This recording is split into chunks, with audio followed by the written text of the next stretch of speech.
திருவண்ணாமலை தீபமலையில் பக்தர்களின் பரவச முழக்கங்களுக்கிடையே மகா தீபம் ஏற்றும் விழா கோலாகலமாக நடைபெற்றது.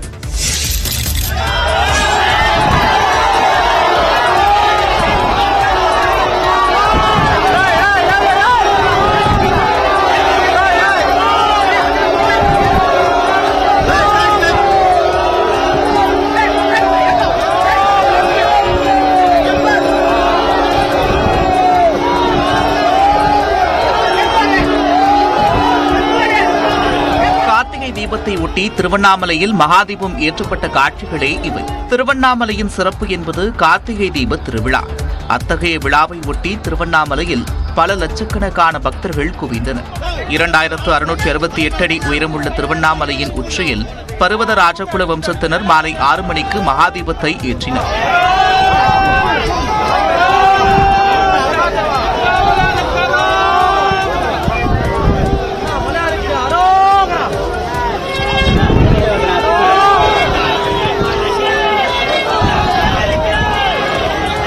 ஜோதி வடிவாக காட்சியளித்த அண்ணாமலையாருக்கு அரோகரா என்று பக்தர்கள் பக்தி முழக்கமிட்டு மகாதீபத்தை வழிபட்டனர்.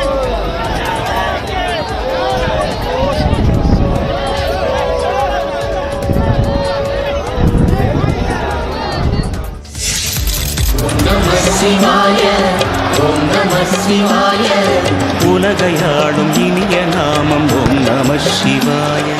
தீப திருவிழாவையொட்டி திருவண்ணாமலை திருவிழா கோலம் பூண்ட காட்சிகள் தான் இவை. மகாதீபம் ஏற்றப்பட்டதும் கோவிலின் நவகோபுரங்கள் மற்றும் பல கட்டடங்கள் மின்னொளியில் ஜொலித்தன.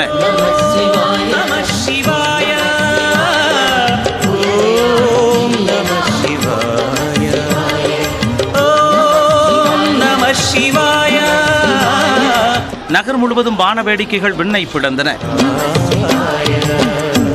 மேலும் லட்சக்கணக்கான பக்தர்கள் 14 கிலோமீட்டர் தூரம் கொண்ட கிரிவல பாதையில் கிரிவலம் வந்தனர். இனிய நாமம் ஓம் நம சிவாய.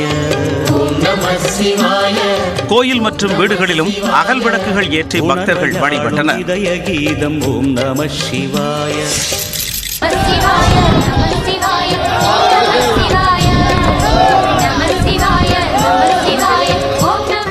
அண்ணாமலையார் வந்து அருமையா காட்சி தராரு. இதுக்கோசரமே கீழே விழுந்து எழுந்து ஃபுல்லா கஷ்டம், ரொம்ப கஷ்டம், அவ்வளவு கஷ்டம்.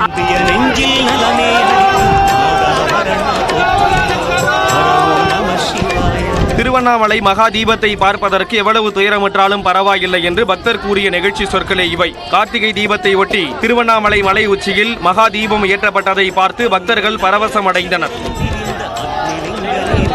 நாங்கள் பெங்களூர்லேருந்து இங்கே திருவண்ணாமலைக்கு வந்திருக்கிறோம் தீபம் பார்க்கறதுக்கு. இதான் ஃபர்ஸ்ட் டைமு. நிறைய தடவை கேள்விப்பட்டிருக்கிறோம். பட் எனக்கு தெரிஞ்சு சுவாமி கூப்பிட்டா தான் நாங்கள் இங்கே வர முடியும்னு நிறைய பேர் சொல்கிறாங்க. நம்மளுக்கு எவ்வளோ கோடி பேர் உலகத்தில் இருக்கோம். பட் எல்லாராலையும் இங்கே வந்து பார்க்க முடியல. சில பேர் கடவுள் தேர்ந்தெடுத்து சில பேரால் மட்டும் இங்கே வந்து பார்க்க முடியுது. என்னை பொறுத்த வரைக்கும் வாங்க, வந்து சாமி மனசார தரிசனம் பண்ணிட்டு போங்க. காவல்துறை, வனத்துறை என அரசு பணியாளர்கள் சிறப்பான ஏற்பாடுகளை செய்ததாக பக்தர்கள் குறிப்பிட்டனர்.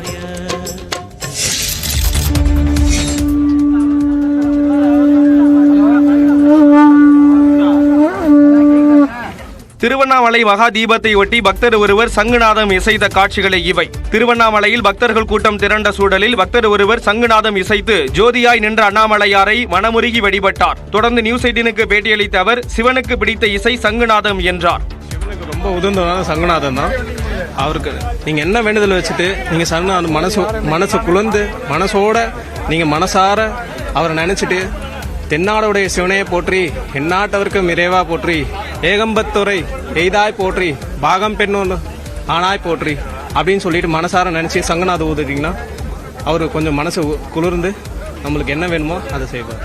இதனிடையே நியூஸ் 18க்கு பேட்டியளித்த பிரபல புகைப்பட கலைஞர் சரண் தட்சிணாமூர்த்தி மகா தீபத்தின் போது திருவண்ணாமலையை படம் பிடிப்பது தனக்கு வாழ்நாள் பாக்கியம் என்று நெகிழ்ச்சியுடன் குறிப்பிட்டார். So I start taking photographs of Tiruvannamalai. அப்படி தான் அந்த ஜேர்னி ஸ்டார்ட் ஆச்சு.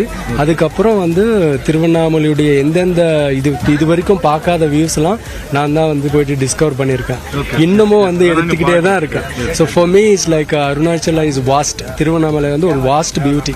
அதை கேப்சர் பண்ணணும்னா this lifetime won't be enough. திருவண்ணாமலையின் அழகை எப்போதும் படம் பிடித்துக் கொண்டே இருப்பேன் என்றும் சரண் தட்சிணாமூர்த்தி தெரிவித்தார்.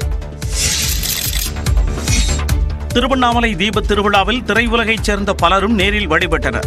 மகா தீபத்தை தரிசித்த பின்னர் பேட்டியளித்த நடிகர் ஸ்ரீமன் தீபத்தை பார்க்கவே மறுபிறவி வேண்டும் என்ற எண்ணம் வருவதாக நிகழ்ச்சியுடன் கூறினார். மறுபிறவி அப்படின்றது இருக்கக்கூடாதுன்னு தான் வேண்டிக்கிறது. ஆனால் இதை பார்க்கும்போது கண்டிப்பாக இன்னொரு பிறவி வேணுன்ற மாதிரி தான் தோணும். அந்த அளவுக்கு ஜோதி பார்த்தா ஒரு ஆனந்தம். தீபத் திருவிழாவின் போது பாடல் பாட வாய்ப்பு கிடைப்பது பெரும் பாக்கியம் என பாடகி மாலதி தெரிவித்தார்.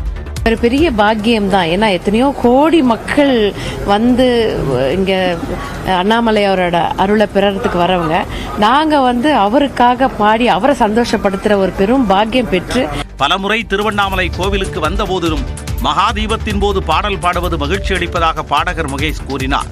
நான் முதல் முறையாக மகாதீபத்தில் பாடுற ஒரு வாய்ப்பு, ஏன்னா நிறைய முறை திருவண்ணாமலை வந்திருக்கேன், ஆனால் மகாதீபமில் பாடுற ஒரு வாய்ப்பு இது வரைக்கும் எனக்கு கிடைச்சில்லதில்ல. இன்னைக்கு தான் இறைவன் அந்த வாய்ப்பு எனக்கு கொடுத்துருக்காரு. அது ரொம்ப ரொம்ப சந்தோஷமா இருக்கு. கொட்டும் மழையிலும் பக்தர்கள் கிரிவலம் சென்றது நிகழ்ச்சி அளித்ததாக பாடகர் வேல்முருகன் தெரிவித்தார். அவ்வளோ மழைகள் இருந்தது.